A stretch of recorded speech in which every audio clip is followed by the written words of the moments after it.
Boa tarde, eu sou o Edson Pérez e estou fazendo um trabalho junto com o Maicon Balieiro. Nós vamos falar sobre os grupos vegetais e esse trabalho está sendo coordenado pelo professor Luciano Araújo Pereira.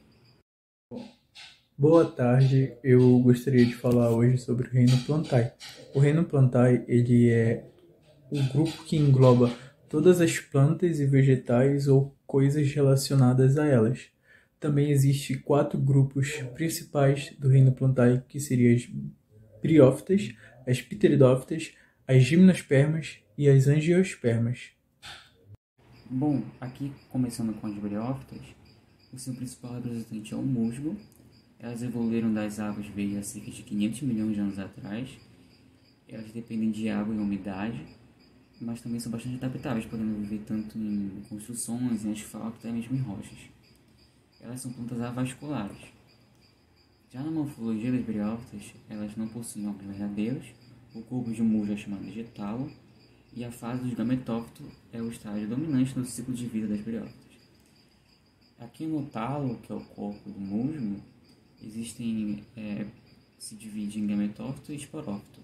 No gametófito possui filóides, que atuam na fotossíntese, o caulóide, que sustenta a planta, e o rizóide, que ele, além de fixar a planta, ele também absorve sais e minerais, nutrientes para a planta. Aqui na fase do esporófito, existe o arte, que ele sustenta a cápsula, e a cápsula que gera os esporos. Aqui na reprodução de briófitas, ela acontece de forma assexuada ou sexuada. Na sexuada acontece a fragmentação, que é quando o corpo do musgo é quebrado em vários pedaços, e esses pedaços, ao se desenvolverem, eles são semelhantes ao indivíduo que foi quebrado. Já na gemulação é quando o próprio corpo do musgo ele se separa uma gema dele, e essa gema brota no ambiente e assim gera um novo ser. Aqui na forma sexuada é um pouco mais complexa. Existe o gametófito masculino e feminino. O gametófito masculino ele libera os gametas masculinos, que são os anterozoides. Ele libera no ambiente aquático e através dos flagelos que os anterozoides têm, ele se locomove em direção ao arquegônio, que é o gametófito feminino. Lá ele fecunda a oosfera, que é o gameta feminino, e todo esse processo acontece na cápsula. Na cápsula, depois dessa fecundação, ela forma os esporos, e esses esporos, quando liberados no ambiente, ao encontrarem um ambiente agradável e suscetível para a reprodução deles, eles germinam e assim geram um novo ser. Aqui o filo das briófitas pode ser dividido em briófitas, que é os musgos, que eu já citei, as hepatófitas, que são as hepáticas, e os antocerófitas, que têm como representantes os antóceros. Agora eu vou falar um pouquinho sobre as pteridófitas. As pteridófitas surgiram há mais ou menos 460 milhões de anos atrás. Elas possuem caules, folhas e raízes verdadeiras, e elas são dependentes de água para fazer sua reprodução. Mas isso eu vou falar um pouquinho mais no próximo slide. As pteridófitas se tornaram as primeiras plantas vasculares da sua espécie, e todas as plantas que vieram depois dela também se tornaram vasculares. As pteridófitas, assim como as briófitas, elas não possuem sementes. As sementes só vieram surgir nas gimnospermas e nas angiospermas. O gameta da pteridófita ele depende da água, porque o gameta masculino ele vai nadar até o gameta feminino para ele fazer a reprodução dele. Então é por isso que a gente encontra muitas das pteridófitas em lugares úmidos. Muitas das pteridófitas elas são epífitas. E o que seria uma planta epífita? Uma planta epífita é uma planta que consegue sobreviver sobre outra planta. E um exemplo disso é as orquídeas. As orquídeas são exemplos de plantas epífitas, pois elas conseguem sobreviver sobre outras plantas. A fase dominante das pteridófitas são os esporófitos. E o que seria o esporófito? O esporófito é a fase da vida da pteridófita que ela consegue produzir esporos. As pteridófitas são maiores do que as briófitas, pois elas possuem vasos condutores que conseguem carregar todos os nutrientes e trazer até elas. Esses vasos condutores são o xilema e o floema. O xilema ele é responsável por carregar a seiva bruta. E o que seria a seiva bruta? É aquela seiva que carrega todos os sais minerais, a água. e ele traz lá da raiz e manda para as folhas. Já o floema, depois de fazer a fotossíntese, ele carrega a seiva elaborada. Essa seiva ela é cheia de sais minerais, cheio de açúcar, substâncias açucaradas, e ele pega lá das folhas e manda para todo o resto da planta. Falando um pouco sobre a morfologia agora, a gente pode ver numa samambaia, por exemplo, as raízes, os caules, as folhas, os báculos e os soros. A raiz ela tem como função fixar ao solo e absorver todos os nutrientes, sais minerais e água para a planta. Já o caule ele serve como sustentação para a planta. A folha serve para fazer fotossíntese. O báculo é uma folha jovem que no decorrer do tempo ela vai crescendo até se formar uma folha adulta. Já o soro é onde libera os esporos para fazer sua germinação. Um pouco sobre a reprodução. A reprodução das pteridófitas são separadas em duas etapas, a etapa da assexuada e da sexuada. A assexuada é quando surge um brotamento, é quando surge um brotinho que acaba se desprendendo da planta e surgindo uma planta nova no local fecundado.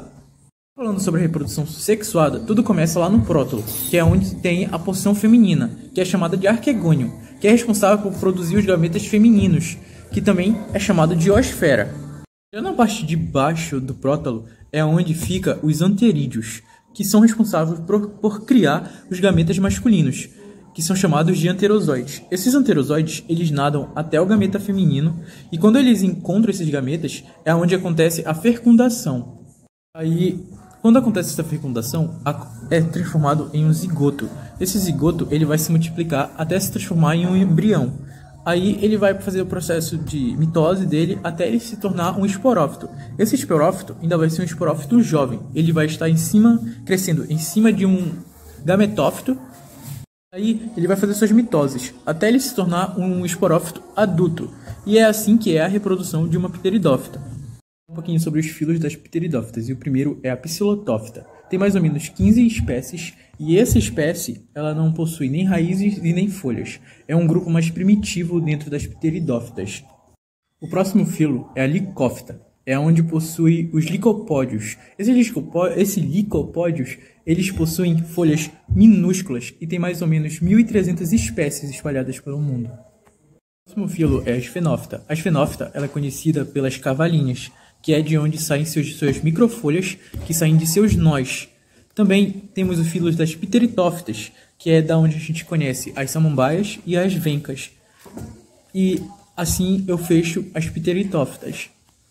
Falando agora sobre as gimnospermas surgiram há 365 milhões de anos atrás. Elas são o primeiro grupo de árvores com sementes. E essas sementes elas são nuas, pois elas não têm frutas envolvendo a semente dela. Por conta da novidade das sementes nas gimnospermas, elas não são tão dependentes de água para fazer sua reprodução, pois o gameta masculino não precisa tanto da água para encontrar o gameta feminino, e isso já foi um grande avanço nesse grupo. Nas gimnospermas também surgiram os grãos de pólen. Esses grãos eles carregam os gametas masculinos lá dentro ainda imaturo e levam pelo vento até o gameta feminino. As gimnospermas também possuem vasos condutores, e é por esse motivo que as árvores são grandes, pois esses vasos eles carregam todos os nutrientes e mandam para toda parte da planta, do começo até o fim dela. Agora sobre a morfologia das gimnospermas. As gimnospermas possuem raízes que servem para absorver nutrientes, sais minerais, água e para fixar ela ao solo. Também possuem um tronco, que é um caule lenhoso e super resistente. Possuem galhos, que são ramificações da árvore. Também possui as folhas. Essas folhas elas brotam nessas ramificações e elas servem para fazer a fotossíntese. Também possui mapinha, que é o ramo reprodutivo das gimnospermas, onde é feita a reprodução de esporos. E o último, mas também não menos importante, as sementes. As sementes elas são o óvulo já maduro e fecundado pela gimnosperma. Na reprodução das gimnospermas, os pinheiros gostam de mostrar que tem tanto os estróbilos masculinos quanto os femininos. A gente costuma chamar esses estróbilos de pinhas, e são nessas pinhas que são formados os esporos, que são responsáveis por dar origem ao gametófito. Em algum momento do ano, os estróbilos masculinos vão liberar o gametófito pelo vento, no caso o grão de pólen. E no momento que eles atingirem os estróbilos femininos, esse pólen vai se transformar em um tubo polínico. Esse tubo ele vai penetrar no óvulo e vai ficar crescendo até atingir o gameta feminino. E nisso vai ocorrer a fecundação, que vai surgir um embrião. Esse óvulo ele vai passar a ser uma semente e que a gente costuma chamar de pinhão.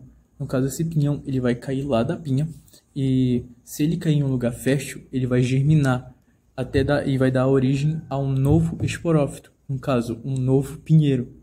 Falando agora sobre os filos das gimnospermas, a gente tem a genetófita, que como exemplo a gente tem a ginkófita, que é aquelas plantas que conseguem sobreviver no meio do deserto.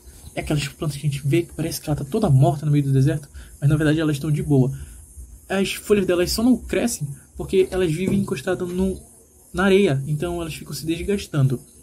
A gente tem também as cicadófitas, que são conhecidas pelas cicas, que podem chegar até 14 metros de altura. Temos também a coniferófita, que é o principal grupo das gimnospermas, que é onde a gente conhece as coníferas, e existem coníferas que podem chegar até 110 metros de altura, e os pinheiros, o pinheiro do Paraná, eles são tudo do mesmo grupo das coniferófitas.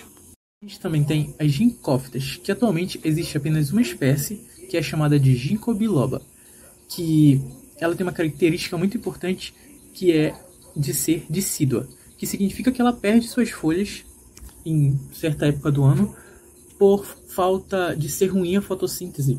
Então ela prefere perder suas folhas para economizar água. Aqui nas angiospermas, elas surgiram no período Cretáceo, cerca de 140 milhões de anos atrás. São o único grupo a possuírem flor e fruto. Elas possuem o maior número de diversidade, com 450 mil espécies, e elas também são plantas vasculares. Aqui na morfologia delas, existem as raízes que fixam a planta e absorvem os nutrientes, os caules que sustentam a planta e conduzem nutrientes, as folhas elas fazem a fotossíntese, as flores elas operam na reprodução, os frutos eles propagam a espécie e protegem as sementes, e as sementes elas multiplicam a espécie. Aqui na reprodução das angiospermas pode acontecer também de forma assexuada e sexuada. Na assexuada acontece a propagação vegetativa, que é quando acontece uma cisão na planta, que é basicamente como se fosse um corte, e através do brotamento essa planta gera um ser idêntico à planta mãe. Já no sexuado acontece na flor. Essa flor ela tem o ovário, que é o gameta feminino, e os grãos de pólen, que atuam como um gameta masculino.